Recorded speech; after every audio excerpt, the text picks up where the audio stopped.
अब कई बार आप जैसे विद्वान, हम साइंस वालों से अक्सर एक सवाल पूछते हैं हम्म। कि आप ईश्वर को मानते हो या नहीं मानते। ठीक है, फिर मैंने हमारा भी आप सवाल आपसे ही है। मैंने आपका सवाल आपसे छीन अच्छा। लिया। हम्म। तो मैं ईश्वर को मानता हूँ। हम्म। इसके है। पीछे बिल्कुल है। इसके पीछे मेरा एक ही लॉजिक है, क्योंकि जो साइंस है ना, कोई भी हाँ, साइंस, तर्क पे है। वो तर्क पे है और वो सिस्टेमेटिक स्टडी पे है। हम्म। सिस्टेमेटिकली कोई चीज हुई है कैसे हुई। मेरा ये मानना है कि बगैर कर्ता के कुछ नहीं होता, हम्म।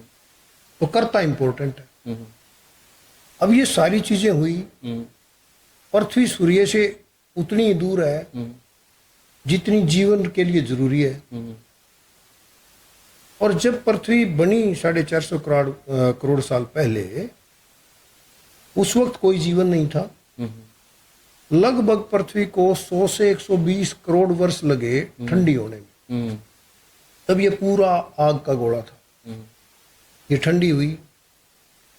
अब ये ठंडी होके, क्योंकि आप, ये भी एक सवाल अक्सर मन में आता है कि जब सूरज से टूटी, सूरज पे तो इतनी गर्मी है, हम्म। सूरज पे जो गर्मी है, सूरज इतना क्यों तप रहा है, कि उससे उष्मा ऊर्जा कैसे हमें मिल रही है। वो सारे सवाल मन में आते हैं।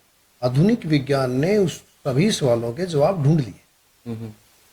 सूरज के ऊपर हाइड्रोजन की प्रचुरता है, और वो हाइड्रोजन आपस में मिल के, उसको न्यूक्लियर फिशन बोलते हैं, तब वहां एनर्जी मिल रही है।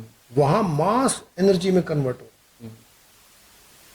और फिर हम बात करते हैं धरती पे ऐसा क्यों नहीं हुआ भाई। यदि धरती सूर्य से टूटी है तो यहाँ पे भी तो वही होना चाहिए था। धरती का गुरुत्वाकर्षण इतना नहीं है कि वो उस हाइड्रोजन को पकड़ के रख सके।